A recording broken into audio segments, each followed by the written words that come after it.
Alright, so the book's got Shakur a heavy favorite, and some of y'all are acting like Teofimo forgot how to fight. But relax. This isn't Shakur versus a heavy bag, it's Shakur versus a guy who gave Lomachenko and Josh Taylor real tough fights in order to get the dub. But look, these sports books basically come out and said, yeah, Teofimo's the current champ, but we still don't trust him. Shakur, though, is sitting there as a big favorite, while Teo's the one who's holding the 140-pound belt. That's kind of wild on paper. So either the odds makers are smoking something, or they're seeing a style matchup that a lot of fans are ignoring. Welcome to Abner's Counterpunch. You'll know exactly why I'm picking, who I'm picking, and what exactly has to go wrong for that pick to age like milk. This is one fight that could be a pure boxing chess match that can either turn into a masterpiece or maybe the most expensive tearing contest of 2026. Right now, early lines have Shakur Stevenson sitting as favorite and Teofimo Lopez floating as the underdog.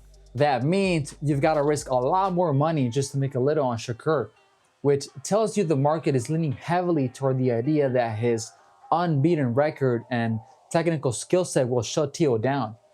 Because look, at 24-0, Shakur is walking up through 3 weight classes, barely losing rounds, and now he's facing a guy that is 22-1. Teofimo has this weird resume. We've seen massive highs like Lomachenko and Josh Taylor, and then we've seen losses like that to Kambosos, and some flat performances that make people question his consistency. But it's tricky because on paper, this is not some Shakur versus some random mandatory situation.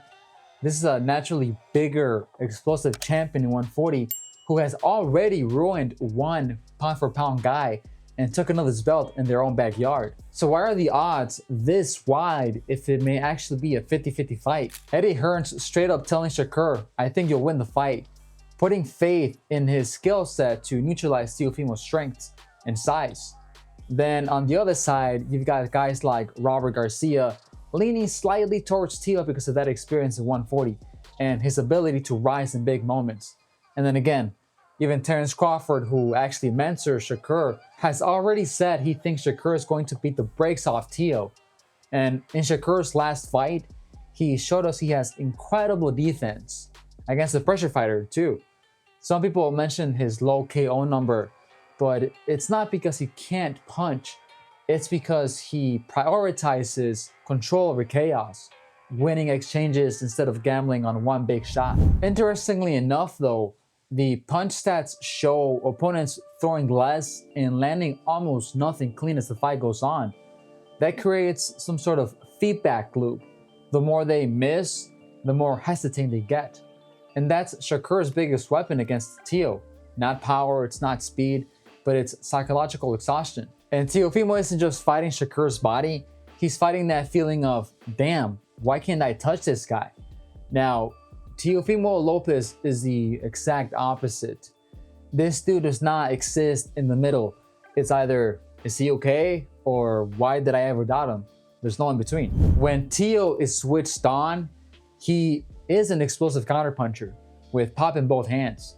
His wins over Lomachenko and Josh Taylor weren't accidents. In both fights, he used his speed, timing, and physical strength to keep 2 elite technicians from ever getting into the comfortable rhythm. Because when Teo is dialed in, even against guys who were the better boxers, he'll slip and crack you and make the whole arena go. However, when he isn't mentally locked, his flaws stand out. He can't fall in love with single shots. He can follow movers instead of cutting. And when he feels like the fight isn't going his way, like against Kambosos or in stretches versus Sander Martin, he starts headhunting, loading up on shots and opening himself up to counters. That's where a guy like Shakur can really punish him. So Teo's superpower is that big night mode. We've seen it. He shows up when he's pissed off, locked in, and wants to prove everybody wrong. The question is, do we get Loma/Taylor Teo, or do we get the unfocused Teo? Stylistically, it's a classic matchup. defensive coordinator versus a big play quarterback. Shakur wants the game predictable and on his terms. Teo, on the flip side, wants those messy exchanges where someone's feet are wrong and his power can actually flip things. I think that Shakur's ideal night is essentially control distance and punish Teofimo's entries. I'm also inclined to say that he should stay off the ropes, even though he looked really comfortable defending cornered against Cepeda. But Teofimo is not Cepeda. He's not going to just spam predictable shots the whole time like Cepeda did. Also, clinch when you have to. Never let Teo get 3 or 4 free shots just because you want to look like a tough guy. And for the love of God, don't make this a clinch fest. Just utilize it smart. If Shakur can turn those explosive bursts into a bunch of nothing, the fight slowly tilts in his favor. And the more that Teo second guesses himself, the more Shakur gets to play sniper instead of survivor.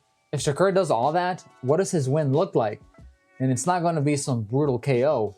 It's maybe 9, maybe 10 rounds where we look up at the scorecards and go, damn, Teo tried, but he just couldn't find him.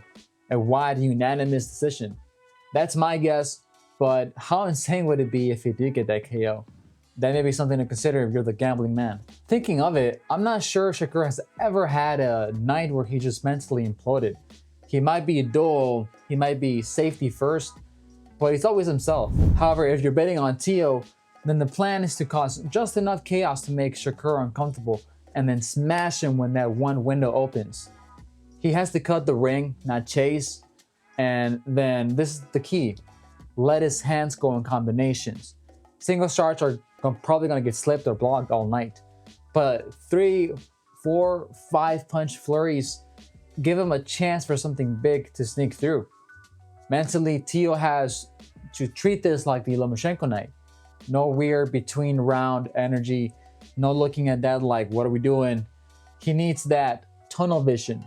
I'm here to break Shakur's rhythm, period. That's it. The most likely Teo victory is either a knockdown heavy decision where he clearly landed the more damaging shots, or a momentum-based TKO where her Shakur gets trapped on the ropes and Teo pours it on. But here's where we miss something. Shakur can live in that boring world all night. Teo can't. His ego won't let him. If he feels those early rounds slipping away, he's eventually going to force the action, even at his own risk. The very thing that people criticize him for, ego, emotion, might actually be what drags this fight out of the stinker and into, oh shit, we got a real one. So here's where I'm at. There's a real 10 to 15% chance world where Shakur misjudges range once, eats a monster right hand, and touches the canvas, and the whole internet melts. The most likely outcome though is that Shakur Stevenson gets a clear decision.